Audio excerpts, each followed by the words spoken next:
మానిటరింగ్లో correction సవరణలు ఏ విధంగా చేసుకోవచ్చు ఆ విషయం ఇక్కడ చూద్దాం. ముందుగా దీంట్లో మనం ఎక్కడ కరెక్షన్ చేయాలంటే అది సూపర్వైజర్ లాగిన్లో మాత్రమే చేయాలి. సూపర్వైజర్ లాగిన్ అయిన తర్వాత మనకు పేజ్ వస్తుంది. ఈ పేజ్లో కన్సర్న్ సెక్టార్కి సంబంధించిన వివరాలు ఎంటర్ చేసి ఏదైతే ఈమెయిల్ పాస్వర్డ్ ఉంటుందో అది ఎంటర్ వస్తుంది. హోమ్ పేజ్లో ఫస్ట్ డైలీ ట్రాకింగ్ ఎన్ని సెంటర్లు ఈ సెక్టార్ పడుతున్నా ఈరోజు ఓపెన్ చేయడం జరిగింది అనేది ఇక్కడ చూడవచ్చు. ఆ తర్వాత ఎన్ని సెంటర్స్ ఈ సెక్టార్లో వస్తుంది. దాని తర్వాత ఈ రోజుకు సంబంధించి ఎన్ని షెడ్యూల్ మీటింగ్స్ మనం ప్రీ ప్లాన్గా చేసుకున్నాము, విజిట్ షెడ్యూల్స్ ఎన్ని ఉన్నాయనేది సెక్టార్లో డిస్ప్లే అవ్వడం జరుగుతుంది. దాని తర్వాత మనకు మేజర్గా 4 మాడ్యూల్స్ ఇక్కడ సూపర్వైజర్ లాగిన్లో ఉంటాయి. మొదటిది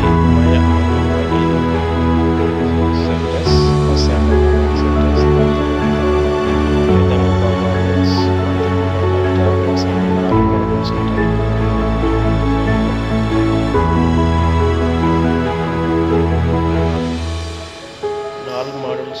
మనం చూడాల్సింది ఏంటంటే మై అసైన్డ్ అంగన్వాడీ సెంటర్ అనే మాడ్యూల్ మీద క్లిక్ చేసినప్పుడు మనకు ఆ సెక్టార్లో ఉన్నటువంటి అన్ని సెంటర్స్ 1 by 1 ఇక్కడ చూపించడం జరుగుతుంది. దీంట్లో మనము ఇప్పుడు చూడాల్సిన విషయం ఏంటంటే ఫస్ట్ సెంటర్, తర్వాత సెకండ్ సెంటర్, దాని తర్వాత మనము ఇప్పుడు ఏం చేయాలి అంటే కరెక్షన్ ఎక్కడ ఉంటుంది, ఎక్కడ చేయాలి. కరెక్షన్ అని ఆరో సింబల్ మీద క్లిక్ చేసినప్పుడు కరెక్షన్స్ ఆప్షన్ జరుగుతుంది. ఆప్షన్ కూడా జరుగుతుంది. దాంట్లో క్లిక్ చేయగానే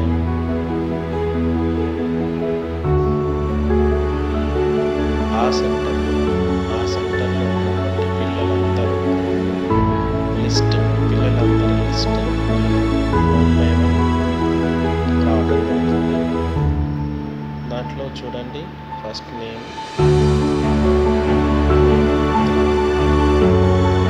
తర్వాత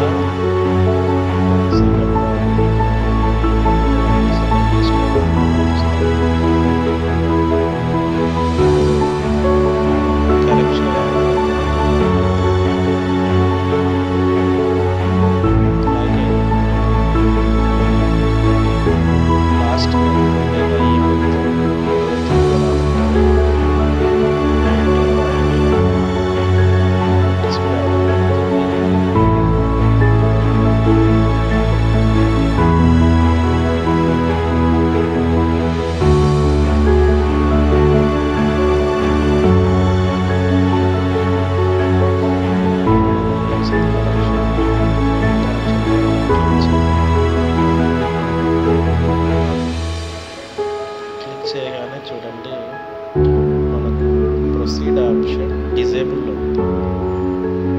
అది ఎనేబుల్ కావాలంటే మనం చేసే కరెక్షన్ వాల్యూస్, చేసిన కరెక్షన్ ఏదైతే ఉందో ఆ బాబుకు సంబంధించిన ఎత్తు, బరువు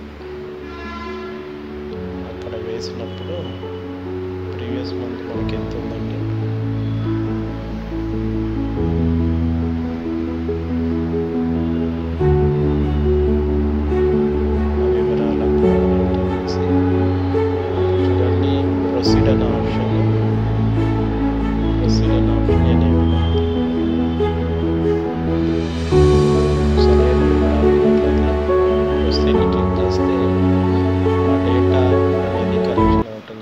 సేమ్ డాష్బోర్డ్లో కూడా మనకు కనిపిస్తుంది.